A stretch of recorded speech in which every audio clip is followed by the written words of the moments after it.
امیر لشکر عباس جری دلاور عباس، امیر لشکر جری دلاور، تیرے عالم سے تیرے کرم سے جو چاہا وہ مل گیا، مولا عباس مولا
عالم کو مخاطب قرار دے کر خدا کی بارگاہ میں زیارت کے دوران اپنے محبوب سے کہتے ہیں پروردگارا میرے جد حسین نے تیرے بندوں کو جہالت نادانی اور ضلالت و گمراہی کی حیرانی و پریشانی سے نکالنے کے لیے اپنا جگر دیا، اپنی جان کو قربان کیا اور تیری بارگاہ میں جام شہادت نوش کیا۔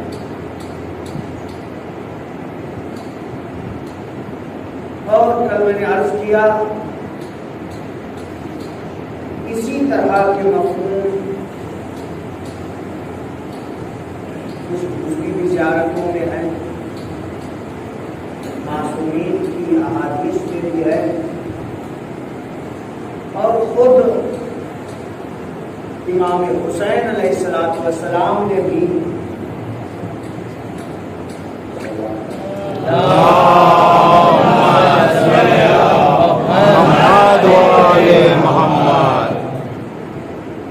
اپنے خطبے میں جو مدینے سے نکلتے وقت بعض لوگ کا بھی عرض کیا تھا، جسے خطبہ بھی کہتے ہیں، لیکن زیادہ تر ہمارے علماء نے اس کو وصیت نامہ کہا۔ تو مسلسل دونوں ملا کر کے میری گفتگو چل رہی ہے۔ کل چونکہ ہمارے بھائی نے فرمائش کی کہ امام حسین علیہ السلام نے مدینے سے نکلتے وقت جو خطبہ دیا تھا، خطبہ سے مراد یہ وصیت نامہ ہے، پورا وصیت نامہ بیان کر دیجیے۔ لہٰذا پہلے وہ پورا مکمل وصیت نامہ آپ کے سامنے بیان کر دوں تاکہ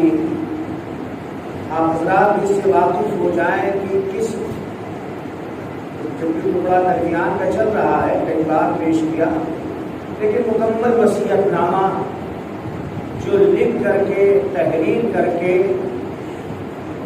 اپنے بھائی محمد حنفیہ کو دیا، بیان کر دوں، پھر اپنے جو موضوع چل رہا ہے کل کی بات سے مرتبط کرتے ہوئے اپنی گفتگو کو آگے بڑھاؤں گا۔ وصیت کے اندر زیادہ اہمیت پائی جاتی ہے۔ ایک مرتبہ یہ ہے کہ کسی انسان نے کسی سے کہہ دیا کوئی بات، ایک مرتبہ یہ ہے کہ وصیت کی، ہم آپ کی وصیت پر وصیت کو زیادہ اہمیت دیتے ہیں، کسی کے بزرگ کہہ کے چلے جاتے ہیں اتنا نہیں، لیکن یہ بھی اگر یہ کہا میں وصیت کر رہا ہوں یا وصیت لکھ کر کے گئے تو کوشش یہی کرتے ہیں ہم لوگ بھی کہ اپنے بزرگ کی وصیت کو پورا کریں۔ اور جو روایتوں میں ہے، جب بات آ گئی یہ کہتا چلوں، ہر انسان کو اپنا وصیت نامہ ہر وقت تیار رکھنا چاہیے۔ کچھ نہ کچھ آرزو ہوتی ہے انسان کی، ایسا تو ہے نہیں کہ کچھ بھی آرزو نہیں ہے۔ اگر مال ہے، دولت ہے، پراپرٹی ہے، کچھ بھی ہے، اولاد بھی ہے، اولاد میں کس طرح سے تقسیم ہونا ہے، یا یہ کہ ہم کسی کے مقروض ہیں یا ہم نے کسی کو قرض دیا ہے، ہمارے اوپر کسی کا حق ہے یا ہمارا دوسرے کے اوپر حق ہے، ہوتا ہے ہر انسان کے لیے۔ تو زندگی گزار رہا ہے سماج میں تو کچھ نہ کچھ تو رہتا ہی ہے، اور موت کا کوئی ٹھکانہ نہیں ہے، کب موت آ جائے۔ لہذا روایتوں میں یہ ہے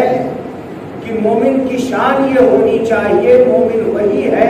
کہ جس کا وصیت نامہ اس کے سرانے رکھا ہے، تیار ہے۔ اور اگر یہ بھی جملہ ہے، اور اگر وہ تیار نہیں رکھ رہا، یہ سوچ رہا ہے کہ میں صحیح سالم ہوں، میں ابھی بیمار نہیں ہوں، کچھ نہیں معلوم، کتنے صحیح سالم کچھ بھی نہیں، ایک مرتبہ دل کی حرکت ہو گئی اور اللہ کے پیارے ہو گئے، کچھ نہیں معلوم، کسی کے لیے کچھ بھی نہیں پتا۔ لہذا نبی اکرم فرماتے ہیں اگر کوئی یہ سوچتا ہے، توجہ رکھیے گا جملے پر، کہ میں کل زندہ رہوں گا، اگر کوئی یہ سوچ رہا ہے تو اسے موت کی صحیح معرفت نہیں ہے،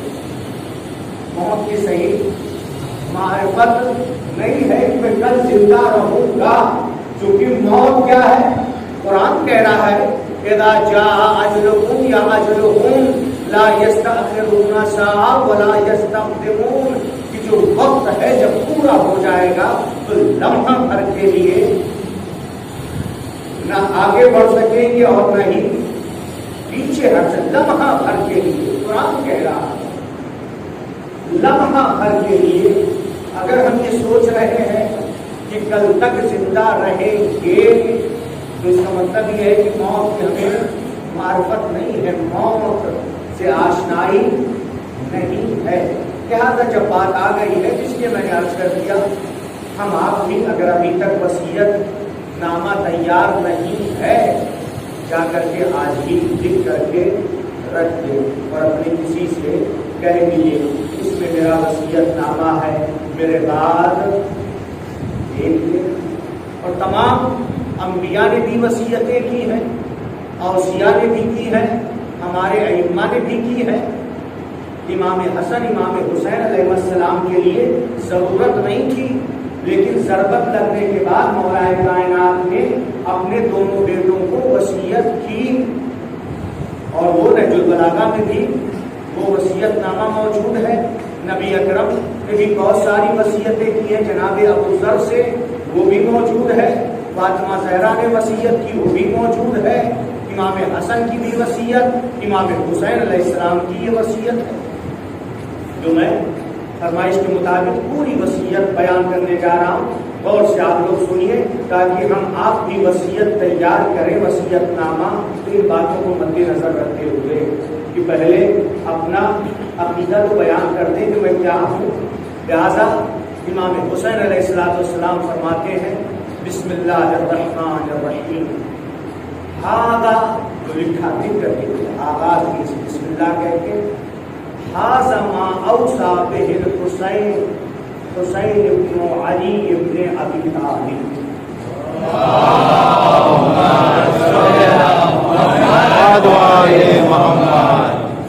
یہ وہ وصیت ہے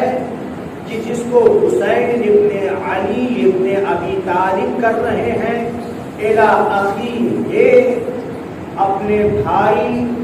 محمد کے نام المعروف ابن الحنفیہ، جو ابن حنفیہ، محمد ابن حنفیہ ہم کہتے ہیں نا، جو ابن حنفیہ کے نام سے مشہور ہیں، یعنی اپنا بھی پورا مکمل نام، اپنا نام، اپنے والد کا نام، اپنے دادا کا نام لکھا۔ یہ نہیں کہ ہم آپ بھی وصیت تیار کریں بس تنہا میں نے میرا نام ہے قلب صادق میں لکھ، ہو سکتا ہے کوئی اور قلب صادق ہو۔ لہٰذا واضح طور پر ایسا وصیت نامہ ہو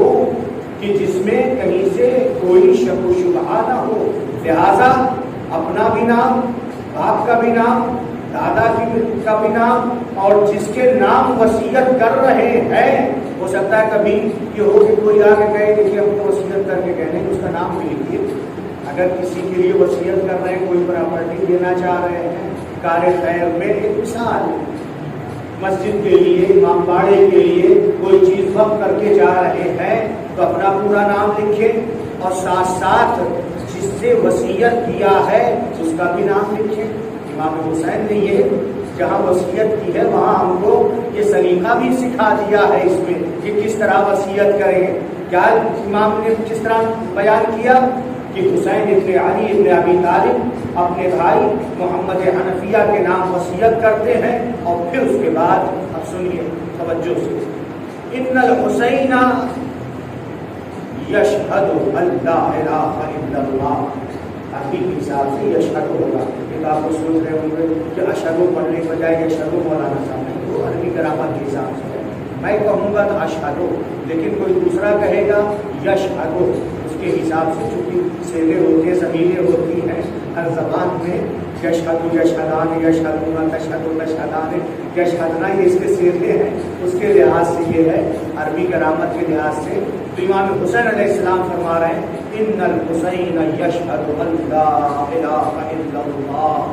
وحدہ لا شریک لہ وان محمدا عبدہ ورسولہ جاء بالحق من عند الحق۔ کیا فرمایا کہ حسین گواہی دیتے ہیں اللہ کے علاوہ کوئی معبود نہیں ہے، اور حسین خود اپنا نام گواہی دیتے ہیں کہ محمد اللہ کے عبد و رسول، اللہ کے بندے اور اللہ کے رسول ہیں، اور حق کی جانب سے آئے تھے۔ جاء الحق من عند الحق، حق کے اور حق یعنی اللہ خود حق کے اور حق کی جانب سے آئے تھے۔ اور پھر فرمایا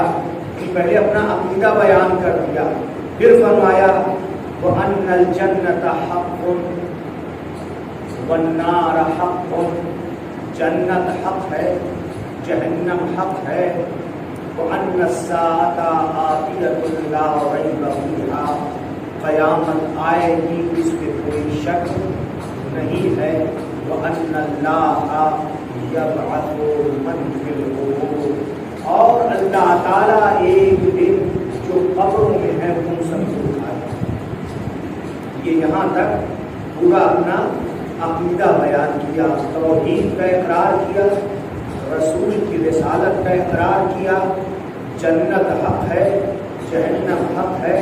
قیامت آئے گی یہ بھی حق ہے، اور پھر قبروں سے اٹھایا جائے گا یہ بھی حق ہے۔ پورا اپنا عقیدہ بیان کر دیا تاکہ کوئی یہ نہ سوچے کہ کوئی باغی تھا، خارجی تھا جو بنی امیہ نے افواہ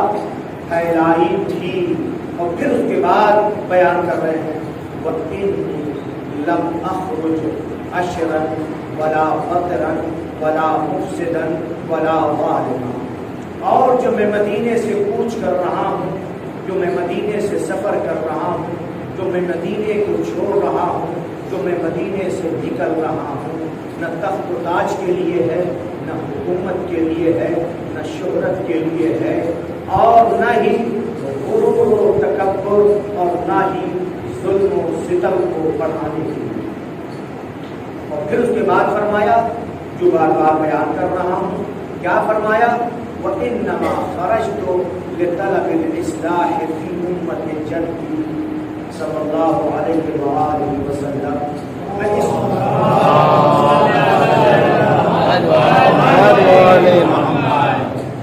اس لیے نکل رہا ہوں تاکہ اپنے نانا کی امت کی اصلاح کروں، اريد ان آمر بالمعروف وانہا عن المنکر، میں چاہتا ہوں معروف کا یعنی اچھائیوں کا حکم دوں اور منکر برائیوں سے روکوں۔ اور پھر اس کے بعد فرمایا میں چاہتا ہوں اپنے نانا کی سیرت پر چلوں، اسیر بسیرت جدی و ابی علی بن ابی طالب، اپنے نانا کی سیرت پر اور اپنے بابا علی مرتضیٰ کی سیرت پر میں چلنا چاہتا ہوں۔ اور پھر اس کے بعد فرمایا فمن قبلنی بقبول الحق فاللہ اولی بالحق، جس نے مجھے قبول کیا اس نے گویا حق کو قبول کیا، یعنی خود حق ہے نا، جس نے مجھے قبول کیا اس نے حق یعنی اللہ کو قبول کیا، فاللہ اولی بالحق، اور حق کے لیے اللہ زیادہ سزاوار ہے، وہ حق ہے اور حق کے لیے وہ زیادہ سزاوار ہے۔ اور پھر اس کے بعد فرمایا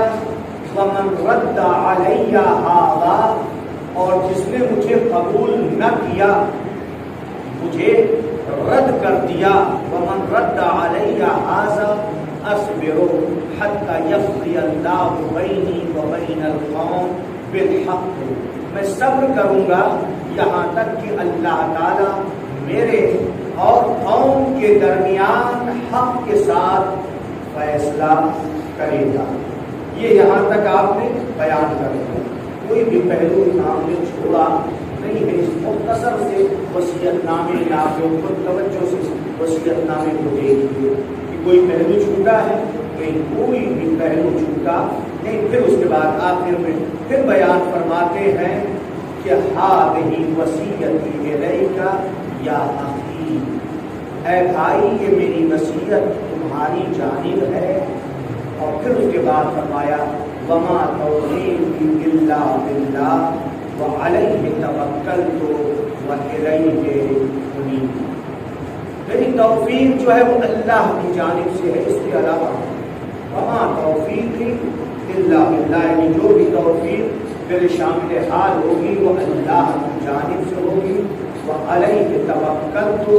اور میں اسی اللہ پر بھروسہ کرتا ہوں، اللہ پر توکل کرتا ہوں، وَإِلَيْهِ أُنِيبُ، اور اسی کی بارگاہ میں پلٹ کے جانا ہے، اسی کی بارگاہ میں رجوع کرتا ہوں، اور پھر آخر میں اپنا نام لکھا۔ یہ مکمل وصیت نامہ شروع سے لے کر کے آخر تک حسین ابن علی کا یہ وصیت نامہ ہے، جو قیامت تک کے لیے سب کچھ جو بیان کر دیا اس وصیت نامے میں محفوظ ہے۔ صلوات پڑھتے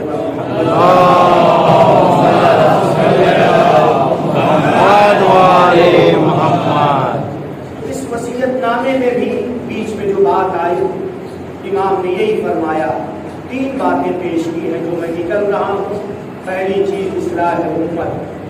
دوسری چیز امر بالمعروف اور نہی عن المنکر، اور تیسری چیز میں چاہتا ہوں اپنے نانا اور اپنے والد علی ابن ابی طالب کی سیرت پر چلیں۔ یہ 3 باتیں، اور جو چھٹے امام نے زیارت اربعین میں فرمایا ہے اس میں بھی یہی مفہوم پایا جا رہا ہے کہ اے میرے معبود، تیری بارگاہ میں جو اپنا خون جگر دیا ہے وہ اس لیے دیا ہے تاکہ تیرے بندوں کو جہالت اور گمراہی سے نجات عطا کرے۔ کل کی گفتگو سے اپنی بات کو جوڑتے ہوئے کہ امام حسین علیہ السلام نے ایک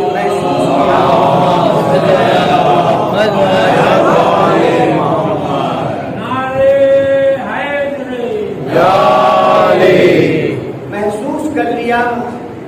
کہ دین میں جو فساد آ چکا ہے، جو جہالت آ چکی ہے، جو گمراہی آ چکی ہے، وہ کسی طرح سے ختم ہونے والی نہیں۔ کل بیان کیا نا کہ تقریباً 20 سال حکومت رہی حاکم شام، تقریباً کیا بلکہ اور پیچھے جائیں گے تو 20 سال سے زیادہ ہو جائیں گے۔ اور کائنات کی شہادت کے بعد سے 40 ہجری سے لے کر کے 60 ہجری تک کتنے سال ہو جائیں گے؟ 30 سال۔ اب اس 20 سال میں جب اس سلسلہ کا میں نے عرض کیا تھا، نبی کی وفات کے بعد ہی شروع ہو گیا، دین میں تبدیلیاں آنا شروع ہو گئی تھی، لیکن جیسے جیسے زمانہ ہوتا گیا ایک کے بعد دیگرے جو آتے گئے، پہلا دور تھا تو کم تبدیلیاں آئی، دوسرا دور آیا تھوڑی اور بڑھی، تیسرا دور آیا اور بڑھی، اور چوتھا دور جب آیا، میں اشارہ دے رہا ہوں، سمجھ رہے ہو کیا آپ لوگ؟ چوتھا دور جب آیا تو اب کوئی حد ہی نہیں، کوئی کسی بھی چیز کی حد ہی نہیں تھی۔ کسی انگریز رائٹر نے لکھا ہے اس شخص کے لیے کہ دنیا کے لیے، یعنی وہ دیندار نہیں تھا، صرف دنیا دین کو دنیا تک پہنچنے کے لیے دین کو وسیلہ بنایا، تو اس کا جو لفظ ہے دین کو پل بنایا تھا۔ جملہ ضائع نہ ہونے دیجیے، اس جملے سے اندازہ کیجیے، یعنی دنیا تک دین، دنیا تک پہنچنے کے لیے دین کو پل بنایا تھا۔ پل سمجھ رہے ہیں؟ پل سے ہم لوگ گزرتے ہیں، اس پل سے ادھر جانا ہے تو بس پل کی حیثیت کیا ہے؟ گزر کے ہمیں وہاں جانا ہے۔ ہدف مقصد پل ہوتا ہے ہمارا آپ کا۔ کبھی کبھی بہت سی چیزیں پل پہ رہتی دیکھتے ہی نہیں ہے، کیونکہ ہدف نہیں ہے۔ ہدف تو یہ کہ ہمیں وہاں تک پہنچنا ہے، تو دین کو کیا بنایا تھا؟ صرف پل بنایا تھا، کہاں تک؟ دنیا تک پہنچنے کے لیے، ورنہ دین وہ لکھتا ہے کہ وہ دیندار نہیں تھا، صرف دنیا پرست تھا۔ اس کے علاوہ کچھ نہیں۔ ٹوٹل 14-15 چیزیں باقاعدہ حوالے کے ساتھ علامہ امینی نے اپنی کتاب الغدیر میں بیان فرمایا۔ اس کے علاوہ بھی ہے، لیکن کہا کہ اتنی وہ چیزیں ہیں کہ جو ان کی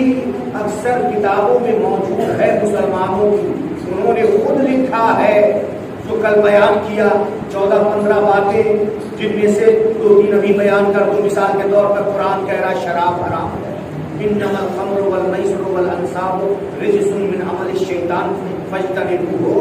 اللہ منع کر رہا ہے کہ شراب یہ چیزیں کیا ہیں، جوا اور شراب اور یہ سب کیا ہے، شیطان کا عمل ہے، کثافت ہے، گندگی ہے، نجاست ہے، فاجتنبوہ، اس سے دور رہو۔ اور وہ کیا ہے، شراب کی خرید و فروخت اور شراب پینے کی اجازت دے رکھی تھی۔ سود کو حرام قرار دیا گیا، اسلام میں سود حرام ہے اور اس کا گناہ کتنا عظیم ہے روایتوں میں جو ہے، اور آ کر کے موصوف نے کیا کیا، حلال کر دیا، اجازت دے دی سود کی، یا بدکاری کی اجازت دے دی، یا دوسرے جو کل بیان کیا، تکرار نہیں کروں گا تاکہ بات طولانی نہ ہو، صرف ایک نتیجہ نکالنا ہے۔ پھر اس کے بعد یہ سب بیان کر دینے کے بعد علامہ امینی نے جو کل میں نے ذکر کیا ایک ایک کر کے 14-15 باتیں جو تھی، کہ یہ ساری چیزیں کہ جن سے اسلام نے روکا، قرآن نے روکا، شریعت نے روکا، نبی اکرم نے روکا، حدیثوں میں موجود ہے، مسلمات میں سے ہے۔ ایک چیز تو وہ ہے کہ جس میں اختلاف نہیں، یہ حلال ہے یا مکروہ، حرام ہے یا مکروہ ہے، یہ واجب ہے یا مستحب ہے۔ کبھی ایسا ہوتا ہے نا، جیسے نماز جمعہ کے لیے غیبت میں ایک اختلاف کہ یہ غیبت میں نماز جمعہ واجب ہے یا مستحب، ایک بحث ہے۔ اس طرح کی چیز نہیں، یہ سب جو بیان کیا اس طرح کی چیزوں میں سے نہیں ہے، واجب ہے یا مستحب، حرام ہے یا مکروہ نہیں۔ جو کام کیا ہے، جو حرام ہے اس کو حلال کر دیا، یعنی حرام محمد کو حرام کیا ہے۔ اس کو بیان کرنے کے بعد علامہ امینی علیہ الرحمہ تحریر فرماتے ہیں کہ ان کی معتبر کتابوں میں یہ باتیں موجود ہیں اور حوالہ دیا ہے۔ یہاں میں نے حوالہ نہیں دیا خالی کہ 14-15 باتیں بیان کر دی، لیکن انہوں نے باقاعدہ کتاب کے ساتھ اور حوالے کے ساتھ، صفحے کے ساتھ سب بیان کیا۔ اور پھر بیان کرنے کے بعد علامہ امینی فرماتے ہیں اس کے باوجود بعض مسلمان ان کی تعریف کرتے بعض کا۔ اگر مسلم طور پہ دیکھیے کہ تقریباً شیعہ اثنا عشری کچھ ہیں، اہل سنت میں بھی جو نہیں مانتے، اس کے بعد سبھی 3 دن پہلے ہی ہوتے، 3 یا 4-5 دن پہلے وہاں پہ میرا خمسہ چل رہا تھا، مولانا تھے، دیوبند میں مل گئے، مجلس میں بھی آئے، 2 دن میں سے بھی ہماری بات ان سے بات ہونے لگی، ان کا نہیں تو جو مطالعہ کر رہے ہیں اپنی کتابوں، جو اپنی کتابوں کا مطالعہ کر رہے ہیں اور تعصب کی اینک اتار کر کے حقیقت کو دیکھنا چاہ رہے ہیں، وہ بدل جا رہا ہے۔ لیکن جن کے دلوں میں علی کا بغض، اہل بیت کا بغض ہے، توجہ رہے، ان کی آنکھوں پر تعصب کی اینک لگی ہوئی ہے، وہ سمجھ ہی نہیں پا رہے، سمجھنے کو سمجھ رہے ہیں، لیکن وہ جو اندر سے علی اور اولاد علی کے متعلق بغض ہے وہ ان کو جو ہے ادھر روکے ہوئے ہیں۔ لیکن اہل سنت میں بھی جن کے دلوں میں اہل بیت کی محبت واقعی، پنجتن پاک کو واقعا مانتے ہیں، انہوں نے مجھ سے یہی کہا جب باقی کہا کہ یہ صرف پنجتن پاک کا صدقہ ہے کہ میرے دل میں پنجتن پاک کی محبت تھی جس کی وجہ سے میں دور ہو گیا، شکر بجا لا رہے تھے وہ، اور انہیں کسی نے بلایا بھی نہیں، اسے پتا چل گیا مجلس ہو رہی اور وہ وہاں پر آئے، تو اب اس طرح سے ہے۔ لیکن علامہ امینی کہتے پھر بھی بعض مسلمان یہ ساری چیزیں ہونے کے باوجود اگر کسی نے ایک توجہ رکھیے گا، ایک حلال محمد کو حرام اور حرام محمد کو حلال کر دی، ایک کو نہ کتنے سارے، وہ کیا ہے،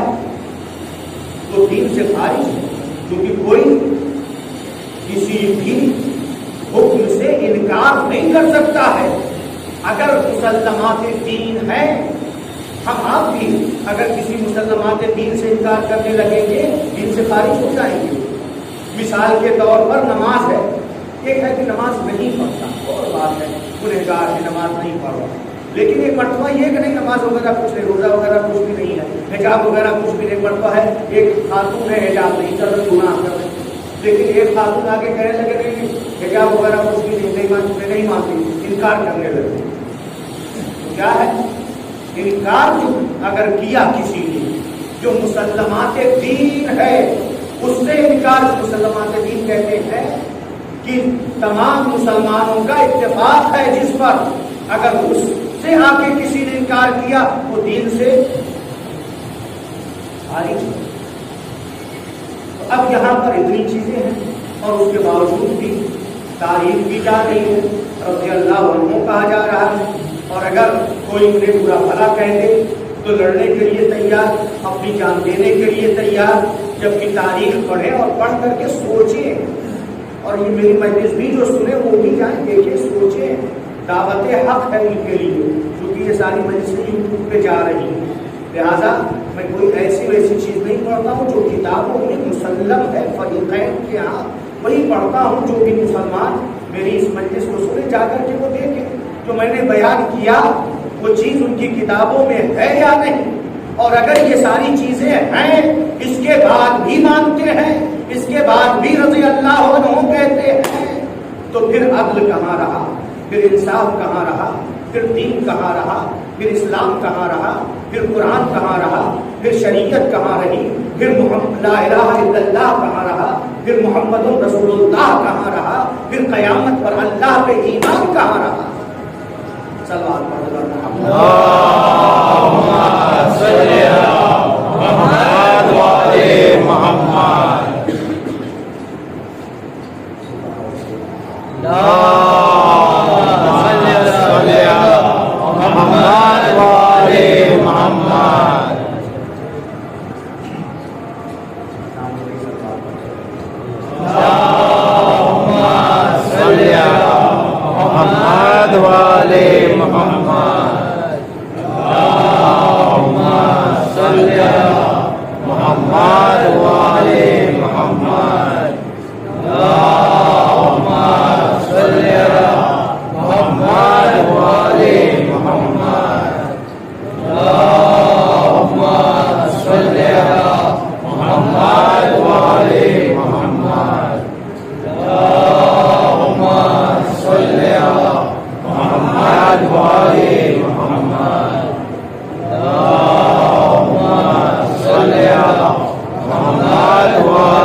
پر بالکل سوا. اور یہ اذان بات جہاں تک آ گئی اپنی بات کو چھوڑ کے امام سجاد سے کسی نے کہا، پوچھا من غلبا، کون غالب آیا کربلا میں؟ امام سجاد علیہ السلام نے جواب میں فرمایا، جب نماز کا وقت ہو جائے، اگر مسجد سے گلدستہ اذان سے اذان کی آواز آ رہی ہے، یا تم خود وقت ہونے پر اذان دے کر کے نماز پڑھ رہے ہو، تو یہ سمجھو کہ حسین جیتے ہیں، کیونکہ اسی کے لیے تو قربانی کی. یہ بنی امیہ اذان کو ختم کرنا چاہتے تھے، قرآن کو، دین کو. یہ دین کے دشمن تھے، قرآن کے دشمن تھے، نبی کے نام کے دشمن تھے. اذان سے گلدستری سے بھی آواز آ رہی ہے. کہیں پر جس کا تذکرہ چل رہا تھا، معاویہ نام صاف صاف لے لوں تاکہ جو بھی سنے تو سمجھے کہ کس نے یہ کیا ہے. حوالے کے ساتھ پڑھوں گا. معاویہ ابن ابی سفیان اپنے کچھ ساتھیوں کے ساتھ تھا. مؤذن نے اذان دی. جب اذان دی اور جب وہ پہنچا اشہد ان محمد رسول اللہ تک، تو اس نے بے ساختہ یہ کہا، میں آپ کو محمد ابن عبداللہ نہیں کہوں، بلکہ میں ابن عبداللہ، چونکہ آپ کے والد کا نام عبداللہ تھا نا، تو یہ یعنی اتنی توہین آمیز انداز میں، اتنے توہین آمیز انداز میں یہ کہہ رہا ہے کہ میں آپ کو محمد ابن عبداللہ نہیں کہوں گا، بلکہ میں ابن عبداللہ کہوں گا، اے عبداللہ کے بیٹے. اور کہا بھی کیا کہا، ابن عبداللہ لقد كنت عالِ الہمہ، اے عبداللہ کے بیٹے، محمد رسول اللہ نہیں، اے عبداللہ کے بیٹے آپ کتنے بلند ہمت تھے. ما رضیت الا ان تقرنا اسمک باسم رب العالمین، آپ نے اپنے نام کو جب تک اللہ کے نام سے ملا نہیں لیا اس وقت تک آپ خاموش نہیں بیٹھے. اور جو کیا اپنے طنز ہے، یعنی یہ کہنا یہ چاہ رہا ہے کہ صرف اپنے نام کو بلند کرنے کے لیے کہ اذان میں نام آ جائے، ورنہ کچھ بھی نہیں تھا. بات واضح ہو رہی ہے نہیں؟ یعنی یہ کہ جب تک اپنے نام کو اذان میں اللہ کے نام، جہاں یہ کہا جا رہا ہے اللہ اکبر اشہد ان لا الہ الا اللہ، وہاں یہ بھی کہا جا رہا ہے اشہد ان محمد رسول اللہ، تو یہ اس پر طنز کر رہا ہے اپنے ساتھیوں کے درمیان. تو کہاں اسلام رہ گیا کہ ہم رضی اللہ عنہ کہیں، یا یہ کہ دو کتابوں کا حوالہ دیتا ہوں. مسعودی نے اپنی کتاب مروج الذہب میں، ابن ابی الحدید معتزلی نے اپنی کتاب شرح نہج البلاغہ میں لکھا ہے، مطرف ابن مغیرہ ابن شعبہ، مطرف نام ہے راوی کا، اور مطرف کے بعد کا نام مغیرہ، نام آتا رہتا ہے، مجلسوں میں سنتے رہتے ہیں، اور اس کے دادا کا نام شعبہ. مطرف ابن مغیرہ ابن شعبہ کا کہنا ہے کہ ایک مرتبہ میں اپنے باپ مغیرہ کے ساتھ شام گیا. میرا باپ ہر روز امیر شام کے بعد جاتا بیٹھتا تھا، گفتگو کرتا تھا، گھر آ جاتا تھا، اور گھر آنے کے بعد امیر شام کی ذہانت کی، ہوشیاری کی، عقل مندی کی بڑی تعریفیں کرتا تھا. خود بیٹا اپنے باپ کے سلسلے میں کہہ رہا مغیرہ کے بارے میں، جو کہ مغیرہ ابن شعبہ اس کا قریبی دوست تھا، ندیم تھا، ہم نشین تھا. لہذا ہر روز جا کر کے بیٹھتا، باتیں کرتا اور پھر آ کر کے بیٹے سے مطرب سے تعریفیں کرتا تھا، ویسا حکمت ہے، ایسا صحیح ہے، ایسا ہوشیار ہے۔ لیکن مطرب کا کہنا ہے کہ ایک دن میرا باپ اس کے دربار سے آیا اور آنے کے بعد بہت ہی غصے میں تھا، ناراض تھا۔ میں یہ سمجھا، مطرب کہہ رہا ہے بیٹا، میں یہ سمجھا شاید گھر میں کوئی پریشانی ہو گئی ہے، کوئی فیملی میں مشکل آ گئی ہے، کوئی فیملی میٹر ہے جس کی وجہ سے ہمارے والد اس طرح سے ناراحت ہیں، ناراض ہیں۔ میں نے والد صاحب سے پوچھا کہ آپ اس قدر کیوں ناراحت ہیں، کیوں ناراض ہیں، کیوں آج اتنے غصے میں آپ ہیں؟ تو مطرب کا کہنا ہے کہ میرے باپ نے یہ کہا کہ آج میں خبیث ترین انسان کے پاس سے آ رہا ہوں۔ جو رکھیے گا، کیا کہا؟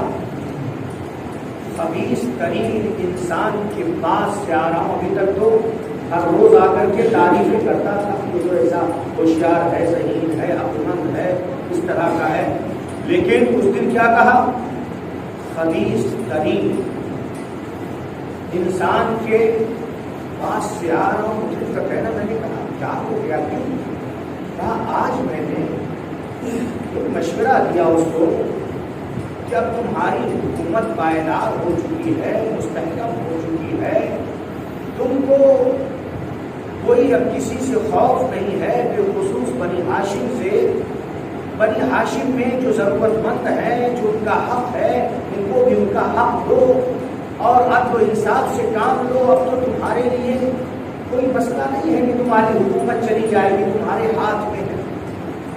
کہا جب میں نے یہ جملہ کہا تو کہا کہ وہ آپے سے باہر ہو گیا، اتنا غصے ہوا۔ یہ جملہ کہتے تھے کہ بنی ہاشم کے ساتھ نیکی کرو، اچھا برتاؤ کرو، عدل سے کام لو۔ کہا اتنا غصے ہوا کہ آپے سے باہر ہو گیا،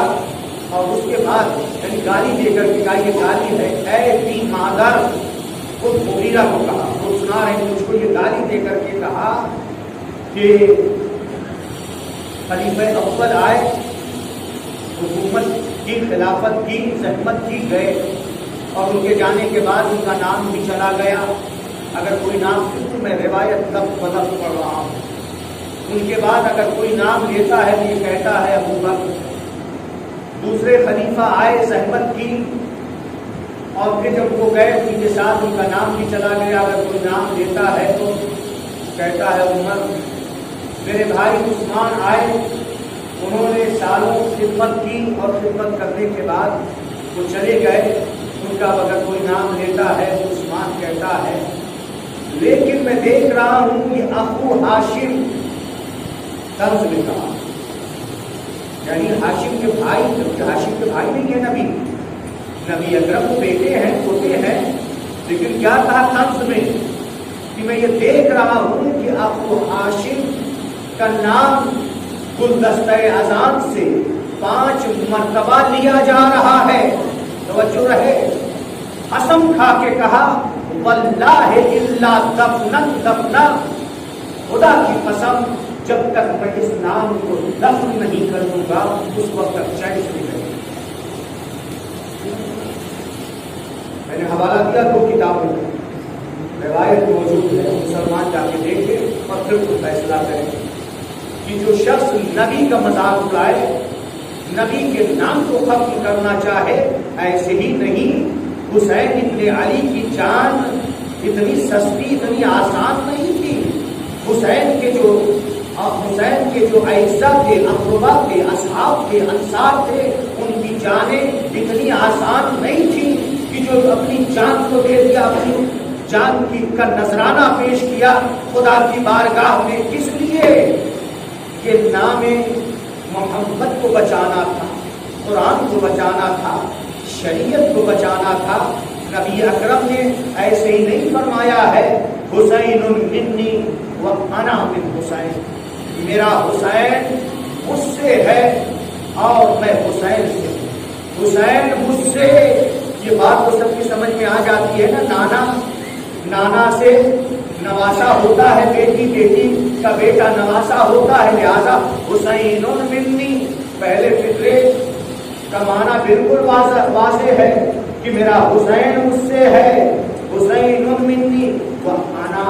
من حسین، اور میں حسین سے ہوں، انا یعنی محمد، حسین منی و محمد بن حسین، اپنے آپ کو انا سے مراد محمد یعنی محمد حسین سے ہے۔ محمد حسین سے مراد کیا ہے؟ بعض علماء نے بہت اچھا ترجمہ کیا کہ حسین مجھ سے ہے، میرا دین حسین سے ہے، حسین مجھ سے ہے، میرا قرآن حسین سے ہے، حسین مجھ سے ہے، میری شریعت حسین سے ہے، حسین مجھ سے ہے، اور سب کچھ دین کا لا الہ الا اللہ، بلکہ یہ کس سے ہے؟ حسین سے ہے۔ یہی نہیں بلکہ حسین منی و آدم من حسین، حسین مجھ سے ہے، آدم حسین سے ہے، حسین مجھ سے ہے، نوح حسین سے ہے، حسین مجھ سے ہے، ابراہیم حسین سے ہے، موسیٰ حسین سے ہے، عیسیٰ حسین سے ہے۔ یعنی کیا؟ اس کا مطلب یہی ہے کہ حسین نہ ہوتے تو تمام انبیاء کی زحمتیں برباد ہو۔ اسی لیے تو زیارت وارثہ میں تو ہم ہر شب جمعہ پڑھتے ہیں، السلام علیکہ یا وارث آدم صفوت اللہ، اے آدم کے وارث آپ پر سلام، اے نوح کے وارث آپ پر سلام، اے ابراہیم خلیل کے وارث آپ پر سلام، اے موسیٰ کے وارث آپ پر سلام، اے عیسیٰ کے وارث آپ پر سلام، اے محمد عربی کے وارث آپ پر سلام، اے علی مرتضیٰ کے وارث آپ پر سلام، اے خدیجۃ الکبریٰ کے وارث آپ پر سلام۔ ایسے ہی قربانی نہیں دی ہے ان تمام چیزوں کو، پورے دن کو، تمام انبیاء کو حسین ابن علی کو بچایا، ورنہ ہر باپ اپنے بیٹے سے محبت کرتا ہے، لیکن جو کتابوں میں ملا حسین اپنے بیٹے علی اکبر سے جتنی محبت کرتے تھے کوئی باپ کی محبت اپنے بیٹے سے نہیں کر سکتا ہے۔ مقتل کے مطابق کی سب سے پہلے امام حسین نے دین کے لیے، شریعت کے لیے اپنے کڑیل جوان علی اکبر کو بھیجا، کہا یا بنیا تقدم، اے میرے بیٹے تم جاؤ سب سے پہلے۔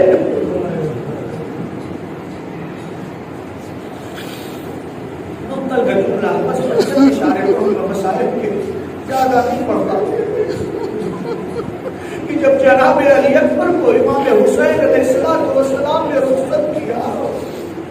اور رخصت کرنے کے بعد خیمے کی طرف پلٹ کر کے آئے، دل کی بے چینی اتنی بڑھ گئی تھی کہ علی اکبر سے بے پناہ محبت کہ قنات خیمے کو پکڑ کر ساروں پتار امام حسین رو رہے تھے۔ راوی کا کہنا ہے کہ امام حسین کے چہرے کا رنگ زعفران کی طرح سے زرد ہو گیا تھا۔ جناب علی اکبر کو رخصت کرنے کے بعد، لیکن جب جناب علی اکبر گھوڑے سے گرے تھے، راوی کہتا ہے جب گھوڑے سے گرے آواز دی وابتاد رکنی، اے بابا مدد کو پہنچے، یا بعض ارباب مقاتل کہتے ہیں مدد کے لیے نہیں پکارا بلکہ صرف سلام کیا تھا، خدا حافظی کی تھی، وہ علیکہ السلام، اے بابا میرا سلام قبول کیجئے، چونکہ جناب علی اکبر نہیں چاہتے تھے کہ میرا بوڑھا باپ میرے جنازے میں آئے۔ اس بات کا خیال تھا کہ کس طرح سے میرا بوڑھا باپ میرے جنازے کو اٹھائے گا، لہذا صرف خدا حافظی کی روایت ملی ہے، بعض مقتل کی کتابوں میں ہے کہ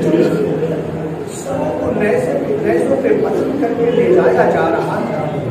کوفے سے شام کی طرف، نیزوں پہ سر ہوتے تھے۔ لکھا ہے، راوی کا کہنا ہے میں دیکھ رہا تھا کہ نیزے پہ جس طرح جناب علی اکبر کا سر ہوتا تھا،